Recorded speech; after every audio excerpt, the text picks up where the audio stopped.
have a lot of trees growing here in New York now. Well, it's been a long time since I lived down here on East 9th Street. This is Tompkins Square Park. And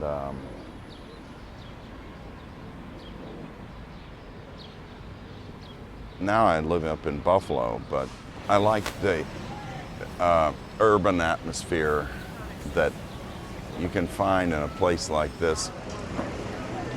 I'd been working on the History of Music project for some time, so that Slapping Pythagoras became an opportunity to reach out and engage the historical understandings that I had been involved with up to that time, to begin to see how the mythology of Pythagoras was riddled with inconsistencies and was riddled with things that were damaging to democracy and to the distribution of power in the society.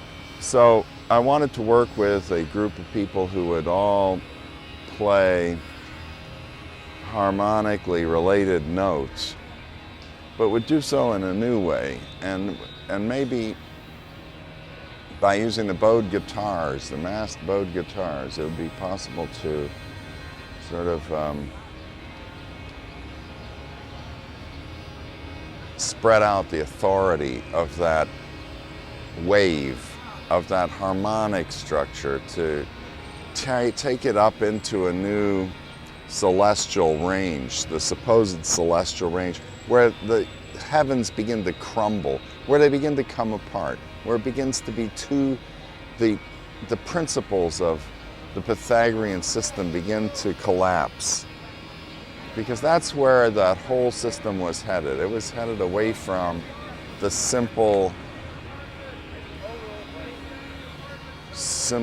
conditions of the major triad, and was headed off into this territory where in a sense anything goes. And there's a foundation for that in the simplicity of the single note. The simplicity of the single note. But at the same time, it was possible to take it way off into this other territory, where it could be something really different. So that's what I wanted to do, and I was really happy to have that opportunity, especially to work with people as gifted as the ones that I found in Chicago. People like Jim O'Rourke and Kevin Drum, and there were other people there too that were really incredible. It was fantastic to be able to integrate a compositional structure into a semi-improvised context, and then to work that into a recording, which is what Slapping Pythagoras became. I mean, slapping. Pythagoras is a figure of that notion of the sacred cosmos, which we can never disrupt or violate, because we're only small, little, worthless worm human beings.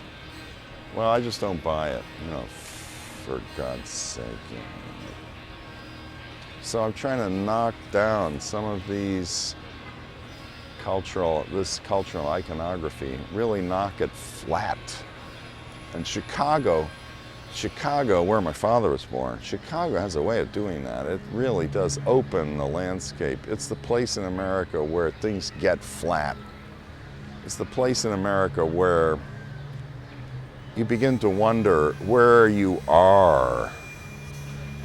It's the place in America where you find yourself among other people.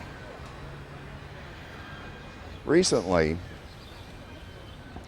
I also had a chance to participate in the Outer Ear Festival in Chicago. Did a new piece there, Roughing Up Rameau. I'm still ready to take on an icon or two. Rameau, I have to give him a little bit of room for these titles. I have to give a little bit of room for these titles, have to create a kind of continuity and some consistency of imagery. aggressing, but at the same time acknowledging the position that these figures have in relation to a dominant and dominating cultural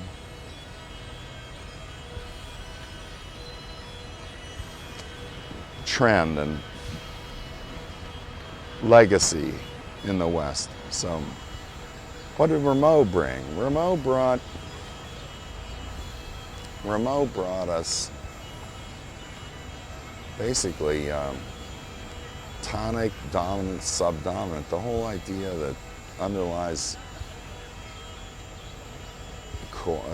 sort of like the Western system of song that swept the world. Changes based on what they call common practice harmony. That's it, common practice harmony. That's what we're dealing with. It was fundamentally set in concrete by Rameau. Rameau is the one. So if I take on Rameau,